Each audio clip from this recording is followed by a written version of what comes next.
네, 안녕하세요. 한 주간도 평안하셨습니까? 오늘도 수요 성경 공부, 성경 총론 제54강, 예레미야의 마지막 장인 52장과 예루살렘의 멸망을 바라보면서 하나님 앞에 기도와 간구한 내용이 바로 예레미야 애가입니다. 먼저 제1부로 예레미야의 마지막 장인 52장은 예루살렘의 멸망에 대해서 말씀하고 있습니다.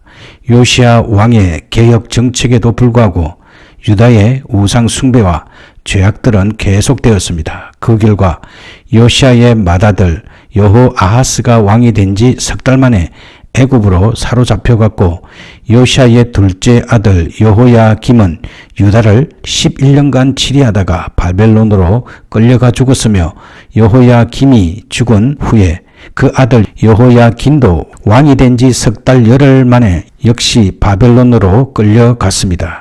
그리고 바벨론 왕은 시드기야를 왕으로 세웠는데 그는 요시야의 셋째 아들이고 여호야긴의 삼촌이었습니다. 그 역시 하나님께 악행을 행하여 재위 11년 만에 바벨론으로 두 눈이 뽑힌 채 끌려가서 죽었습니다. 예레미야서 52장 1절에서 11절 말씀에는 예루살렘이 함락되며 그리고 시드기야의 말로에 대해서 기록하고 있습니다. 시드기야가 바벨론을 배반하게 됩니다. 시드기야의 배반으로 인하여 바벨론은 유다를 공격하게 됩니다. 이것은 바로 유다에 계속되는 죄악에 대한 하나님의 심판이었습니다. 2차로 바벨론 왕이 예루살렘을 점령하고 시드기야를 유다 왕으로 세워 언약을 맺었습니다. 그러나 시드기야는 9년에 바벨론을 배반하고 애국과 동맹하였습니다. 시드기야가 바벨론을 섬겨야 하는 것은 하나님의 뜻이었으며, 하나님께서는 예레미야를 통하여 이를 계속하여 경고했으나 시드기야는 결국 하나님의 뜻을 저버렸습니다. 그래서 바벨론 느부갓네살 왕은 시드기야 11년에 예루살렘을 포위하여 점령하였습니다. 시드기야와 군사들은 예루살렘이 점령되자 시드기야는 아라바 길로 도망하였는데 여리고 평지에서 바벨론 군대에게 잡혔습니다. 느부갓네살 왕 앞으로 끌려간 시드기야는 자신의 아들들이 죽임을 당하는 것을 보아야 했고, 본인은 두 눈이 뽑힌 채 바벨론으로 끌려가 평생 감옥에 갇혀 있다가 죽었습니다. 그리하여 유다 성읍은 황폐하게 되었고 예루살렘 성전은 회파되었으며 그 기물들은 바벨론으로 옮겨졌습니다. 또한 많은 사람이 죽임을 당하고 바벨론의 포로로 잡혀갔습니다. 이것은 바로 하나님께 불순종한 결과이었습니다. 하나님은 선지자 예레미야를 통하여 계속적으로 하나님께 돌아올 것을 촉구하였습니다. 그러나 유다의 패역한 왕들은 이를 무시하고 자신의 힘과 우방의 힘만을 의지하였습니다. 하나님께로 돌아오지 않은 결과로 유다와 예루살렘은 멸망하게 된 것입니다. 그 백성의 왕이 하나님을 무시하고 인간의 힘만을 의지할 때 그 재난은 백성들에게까지 미친다는 것을 알 수 있습니다. 그리고 예레미야 52장 12절에서 30절 말씀에는 예루살렘 성전이 해파된 것을 기록하고 있습니다.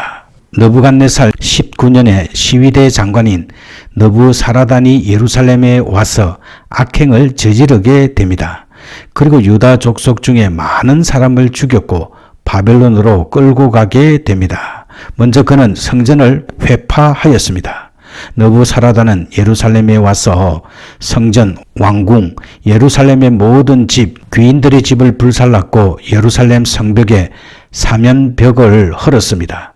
그리고 비천한 자들을 예루살렘에 남겨 포도원 관리와 농부가 되게 하였고 나머지 백성들은 바벨론으로 끌고 갔습니다.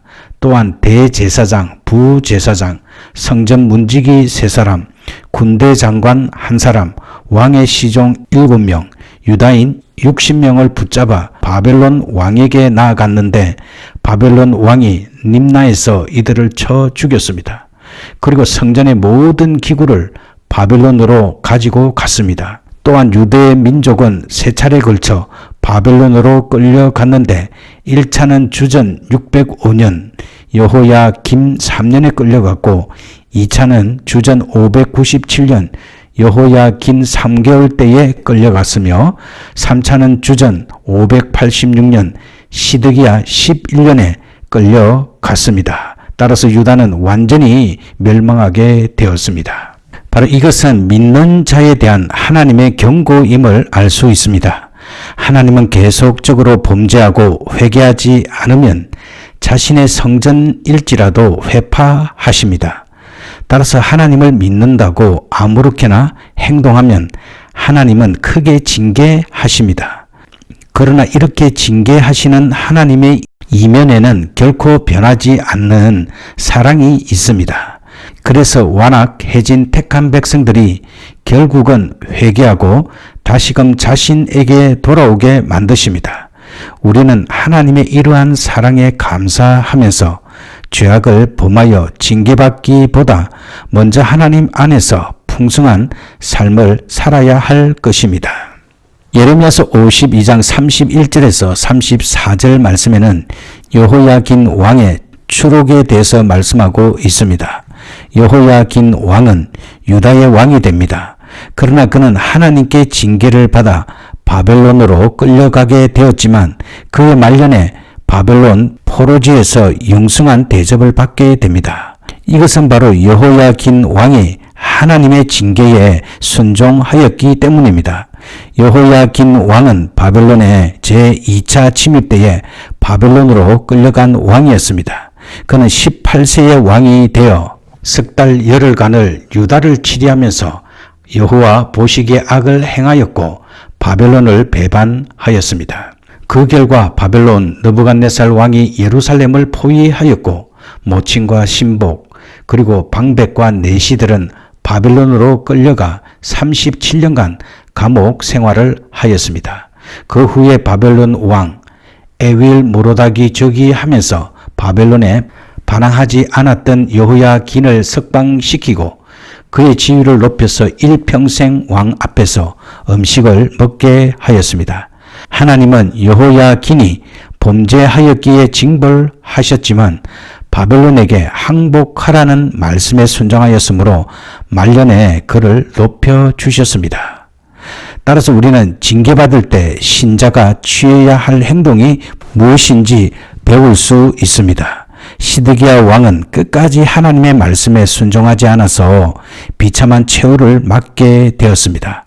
반면 하나님께 범죄하였으나 나중에 순종한 여호야긴 왕은 하나님의 징계의 기간이 끝나자 하나님이 높여주셨습니다. 따라서 우리가 범죄하여 하나님이 징계하실 때에 우리가 취해야 할 행동은 우리의 죄악을 깊이 뉘우치고 그 징계를 겸손하게 받아야 한다는 것입니다. 유다의 마지막 왕인 시드기야의 비참한 최후를 보면서 우리는 다시금 하나님 앞에서 겸손하게 낮아질 수밖에 없음을 실감합니다. 공의의 하나님은 죄악에 속해 있는 사람들에게 지속적으로 회개를 촉구하시지만 끝까지 회개를 거부하는 자에게는 징벌을 내리십니다. 따라서 하나님을 믿는 자들은 공의의 하나님을 올바로 알고 두려운 마음으로 하나님을 섬겨야 할 것이며 하나님의 사랑 안에 지속적으로 거하기를 힘써야 할 것입니다. 이제 우리는 시드기야의 배반에 대해서 좀 더 자세히 살펴보겠습니다. 시드기야에 대한 백성들의 태도에 대해서 살펴보겠습니다.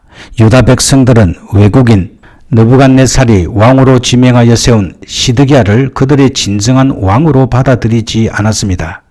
대신 이들은 포로로 잡혀간 여호야긴을 아직도 왕으로 여기고 있었습니다. 바벨론의 왕궁에서 여호야긴의 칭호를 유다의 왕이라고 한 서류가 발견되었는데 이는 열왕기하 25장 27절에서 30절 말씀에서와 같이 그가 왕궁에 거했으며 그때까지도 유다의 왕으로 간주되고 있었음을 말합니다. 그 결과 시드기야의 재임 기간은 계속적인 소동과 불안으로 점철되었습니다.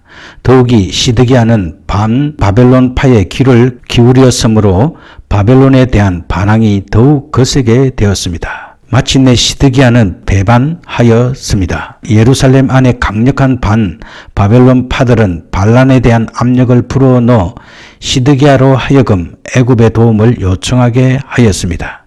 이때 에돔, 모압, 암몬, 페니키아 등이 새로운 동맹을 형성하고 있었는데 그들은 유다가 여기에 참가하기를 원했습니다.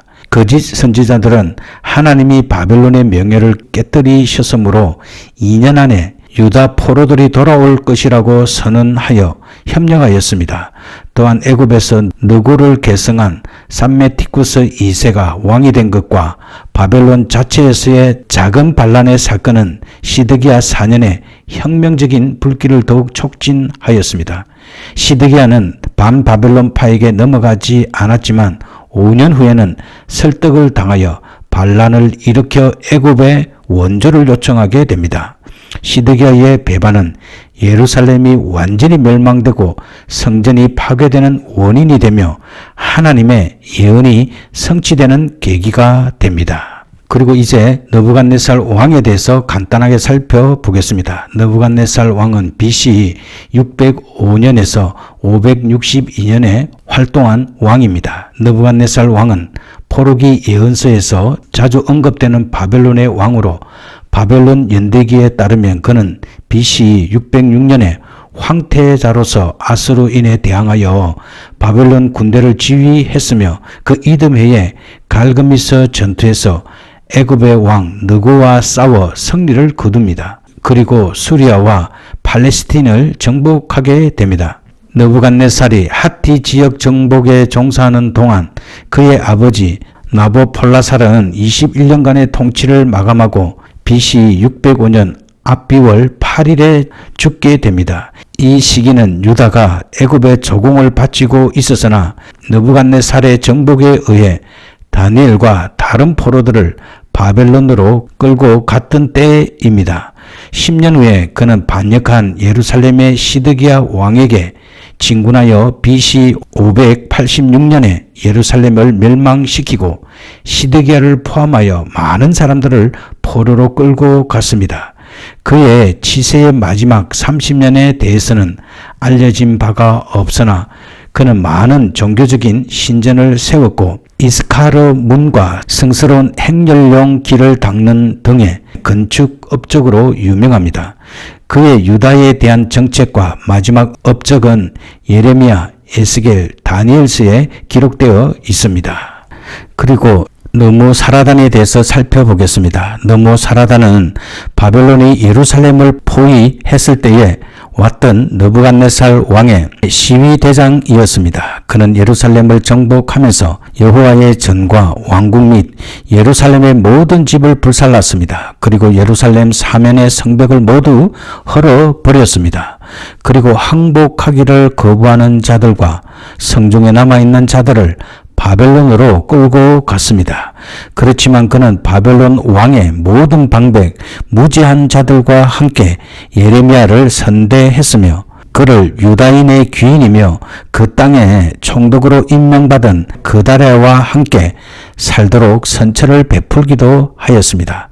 뿐만 아니라 그는 예루살렘 성전을 회파함으로써 유다의 성전에 대한 하나님의 예언을 성취하기도 합니다. 그리고 림나에 대해서 살펴보겠습니다. 림나는 아람의 중요한 성읍으로서 하맛 남쪽 80km 지점에 위치해 있으며 오론테스 강의 상류의 동쪽 언덕에 있습니다.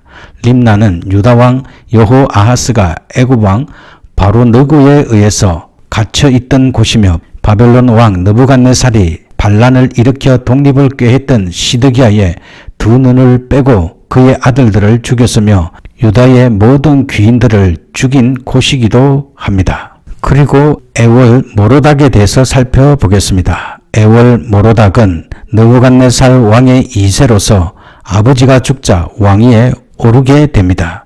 그는 BC 562년에서 560년경에 신바벨론 제국을 다스렸던 왕입니다.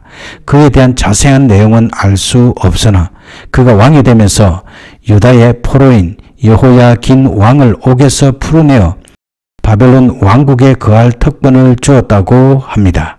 그리고 그는 베로수스와 프톨레미의 경전에 기록되어 있는 것처럼 그의 매부인 네르글리살에 의해 암살당하게 됩니다. 이때부터 바벨론의 영광은 사라지기 시작하였습니다. 이제 입으로 예레미야 애가 서론에 대해서 공부하도록 하겠습니다. 예레미야 애가의 저자. 예레미야 자체에는 저자가 누구인지 언급되어 있지 않지만 예레미야서의 유사성을 살펴보면 저자가 예레미야라는 점이 명백해집니다. 내용상으로는 예루살렘이 멸망을 기술한 점에서 동일한 주제를 다루고 있습니다. 또한 문체상으로는 내 눈에 눈물이 물같이 흐름과 선지자와 제사장의 죄악과 처녀 내 백성의 파멸 등의 유사한 표현이 나타납니다. 그리고 주제상으로도 하나님이 백성이 징계당함에 대한 비통과 눈물 속에서 백성들에게 회개를 촉구하는 것도 동일합니다. 이제 시대적인 배경을 살펴보겠습니다. 예레미야 애가의 배경은 주전 587년에서 586년에 유대와 예루살렘에 임한 하나님의 무서운 심판에 대하여 기록하고 있습니다. 바벨론의 느부갓네살 왕이 예루살렘 성을 18개월 동안 포위하여 점령하였습니다. 포위로 인하여 예루살렘은 기근과 질병으로 가득 찼고 점령으로 인하여 성은 완전히 파괴되고 불에 타버렸습니다. 북이스라엘이 아수르에게 멸망한 이래 유다는 예루살렘 성을 하나님이 안전하게 지켜주실 것이라는 신념을 가지고 있었습니다. 그러나 유다가 하나님을 버리고 패역한 결과로 하나님이 바벨론을 들어 예루살렘 성과 성전을 완전히 파괴해 버리자 유다 민족들은 자신들의 눈을 믿을 수 없었고 따라서 이들의 비애는 이루 말할 수 없었습니다. 예루살렘의 회파를 전후하여 하나님은 이스라엘의 회복을 선지자 예레미야를 통하여 약속하십니다. 그리고 바벨론의 포로지에서도 이런 약속을 선지자 에스겔과 다니엘을 통하여 주셨습니다. 이러한 약속은 바벨론의 멸망과 함께 메데 바사의 고레스 왕의 포고령에 의하여 이루어졌습니다. 또한 완전한 회복은 다윗의 후손으로 태어날 메시아를 통하여 영원한 왕국을 이루실 것을 약속하고 계십니다. 그리고 그 약속은 예수 그리스도를 통하여 완전히 성취되었으나 유다 민족은 아직까지 깨닫지 못하고 있습니다.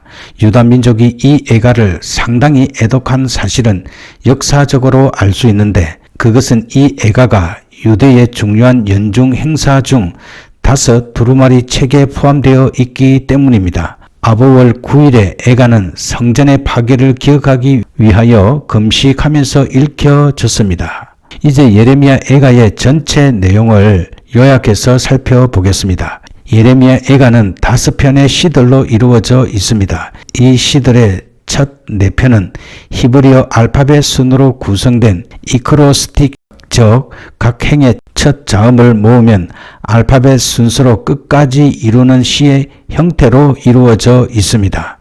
그리고 이 시들은 이스라엘 민족의 동질성 상실에 대한 큰 슬픔을 표현하는 것으로서 이스라엘 민족에게 읽혀지길 바라는 의도에서 기록되었습니다. 시대적으로는 예루살렘 성의 파괴, 유다의 마지막 왕인 시드기야의 유배, 백성들이 바벨론의 포로로 끌려감 등의 극심한 고통 속에서 쓰여졌습니다. 1장은 예루살렘 성의 파괴로 인한 예루살렘 성의 비참함이 묘사되면서 예레미야의 탄식과 애곡으로 이루어져 있습니다.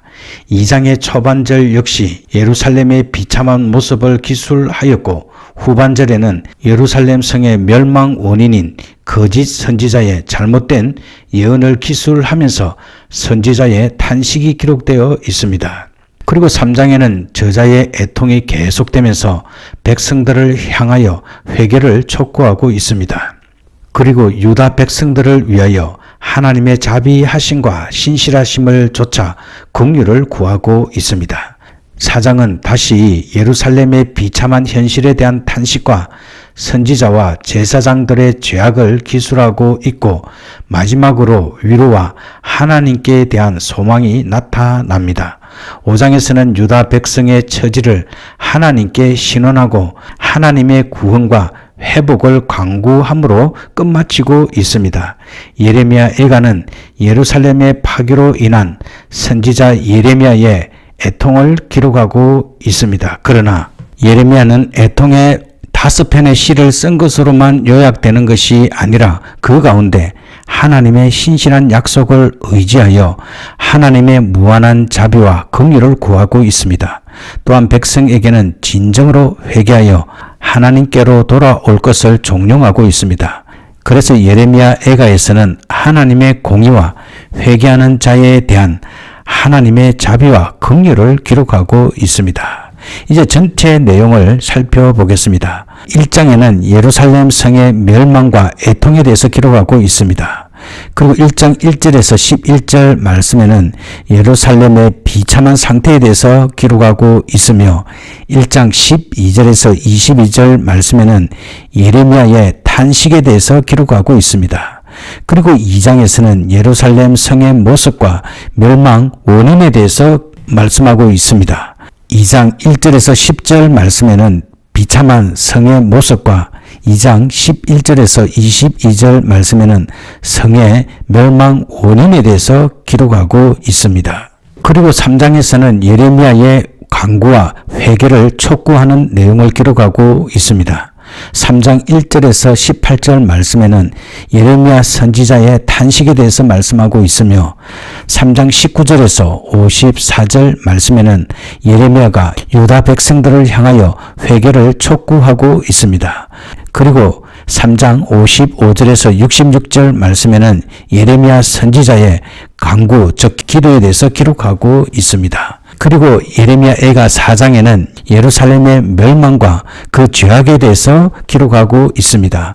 4장 1절에서 12절 말씀에는 시온의 비참한 상황을 기록하고 있으며 4장 13절에서 20절 말씀에는 시온의 죄에 대해서 기록하고 있습니다.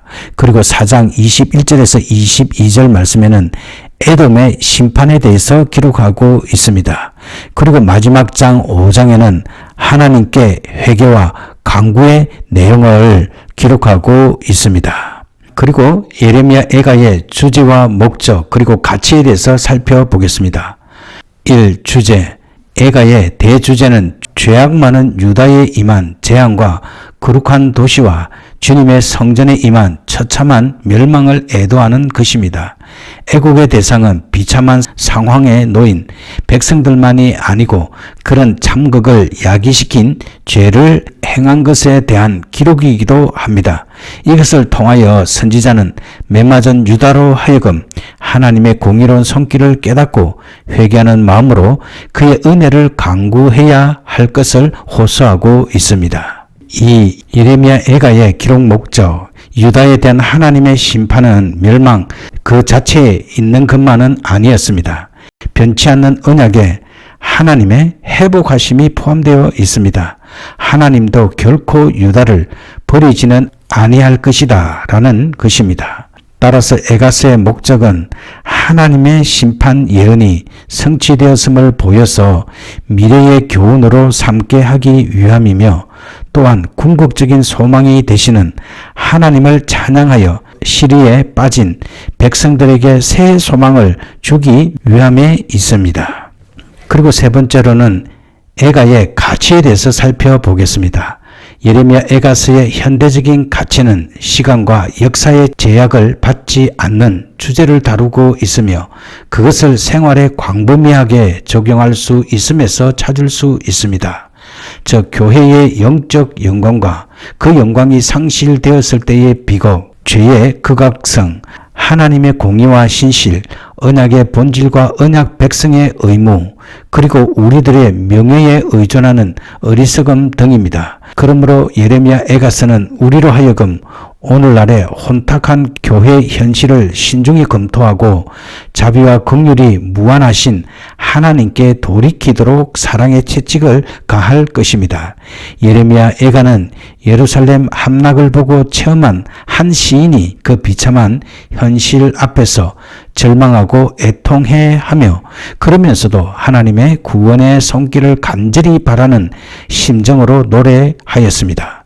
그리고 고난과 순환을 당하는 자가 절망하지 않고 확신을 가지고 여호와를 신뢰하면 민족이 다시 번영할 수 있다고 희망을 제시합니다. 네, 오늘 우리는 예레미야서 마지막 장인 52장과 예레미야 애가의 서론을 공부하였습니다. 하나님은 선지자 예레미야를 통하여 계속적으로 하나님께 돌아올 것을 촉구하였습니다. 그러나 유다의 패역한 왕들은 이를 무시하고 자신의 힘과 우왕의 동맹을 의지하였습니다. 따라서 그들은 하나님의 말씀에 불순종하고 하나님께 돌아오지 않은 결과로 유다와 예루살렘은 멸망하게 된 것입니다. 이는 바로 하나님의 백성들이 하나님을 무시하고 인간의 힘만 의지할 때 그 재난은 모든 백성들에게 미친다는 것을 알 수 있습니다. 따라서 우리는 하나님의 말씀에 적극적으로 순종하며 우리의 행위와 우리의 삶을 돌이켜 하나님께서 기뻐하시는 삶으로 영광을 돌릴 수 있어야 합니다. 그리고 예레미야 애가에서는 하나님의 백성이 징계당할 때에 예레미야는 비통과 눈물 속에서 백성들에게 회개를 촉구하였습니다. 그리고 우리가 알아야 할 것은 하나님은 심판 그 자체에 목적이 있는 것이 아니라 하나님께서는 그 심판을 통하여서 언약의 하나님을 기억하고 하나님께 돌이키심을 포함하고 있다는 사실을 우리는 잊지 않아야 합니다. 하나님은 결코 하나님의 백성을 버리지 아니할 것입니다. 따라서 우리는 예레미야 애가서를 통하여서 하나님의 심판 예언이 성취되는 것을 볼 수 있으며 또한 이 예언의 성취를 통하여서 궁극적으로는 하나님께 돌아오는 자가 산다는 이 교훈을 우리는 배울 수 있는 것입니다. 우리의 영원한 소망이 되신 하나님을 찬양하며 또한 모든 백성들에게 소망을 전달하는 축복의 통로가 되기를 주님의 이름으로 기도합니다. 아멘. 네, 오늘도 성경 공부하느라 수고 많이 하셨습니다. 이제 편안한 오후 시간 되시고요. 다음 주에 또 공부하도록 하겠습니다. 샬롬.